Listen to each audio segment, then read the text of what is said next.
ভাগবত অমৃত কথা। শ্রীমদ্ ভাগবত অমৃত কথা বিভূতি যোগ, 10ম অধ্যায় 11 নম্বর শ্লোক।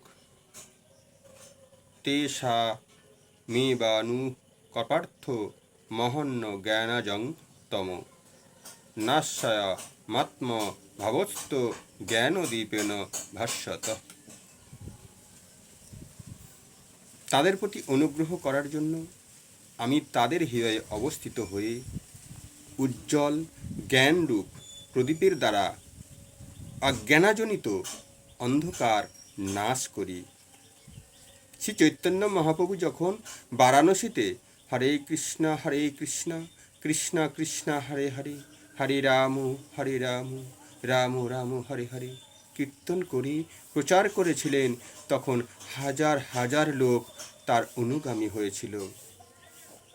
বারাণসীর অত্যন্ত প্রভাবশালী পণ্ডিত প্রকাশানন্দ সরস্বতী তখন শ্রী চৈতন্য মহাপ্রভুকে ভাবুক বলে উপহাস করেন, কারণ তারা মনে করেন যে অধিকাংশ ভক্তই অজ্ঞানতার অন্ধকারে আচ্ছন্ন এবং তত্ত্বদর্শনে অনভিজ্ঞ ভাবুক।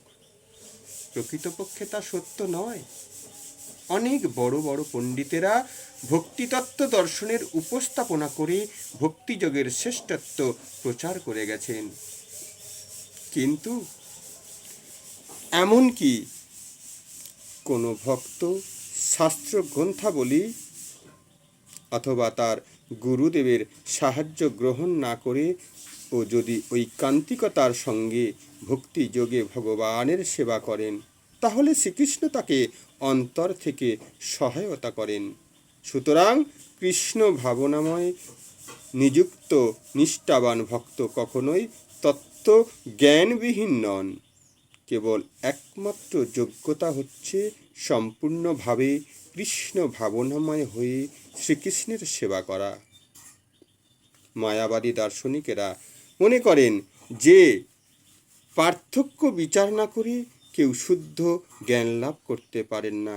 তাদের জন্য ভগবান এই উত্তরটি দিয়েছেন, যারা শুদ্ধ ভক্তি সহকারে তার সেবা করেন, তারা যদি পর্যাপ্ত শিক্ষা এবং পর্যাপ্ত বৈদিক জ্ঞানবিহীন হন, তবুও তিনি তাদের সাহায্য করেন, যা এই শ্লোকটিতে বলা হয়েছে।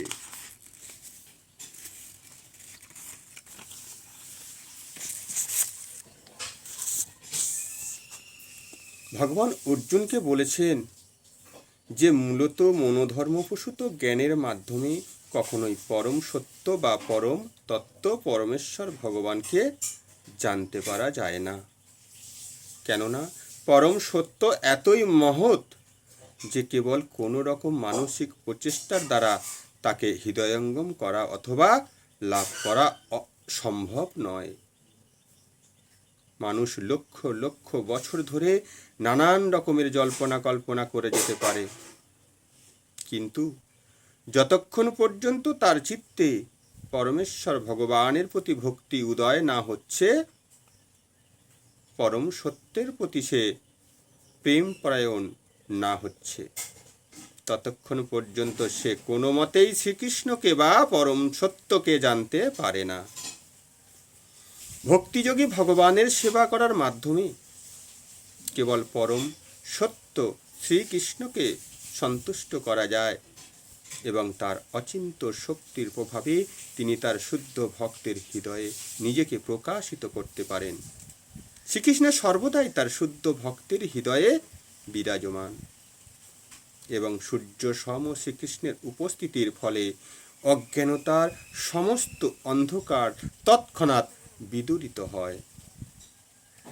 শুদ্ধ ভক্তের প্রতি শ্রীকৃষ্ণের এটি একটি বিশেষ কৃপা। লক্ষ লক্ষ জন্মে জড় জাগতিক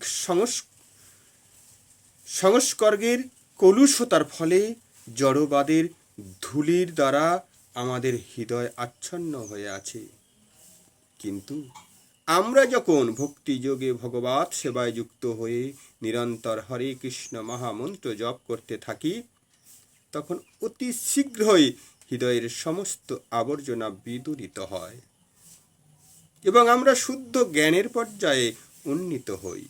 পরম লক্ষ্য শ্রী বিষ্ণু বা শ্রীকৃষ্ণকে কেবলমাত্র এই কীর্তন ও সেবার মাধ্যমে প্রাপ্ত হওয়া যায়।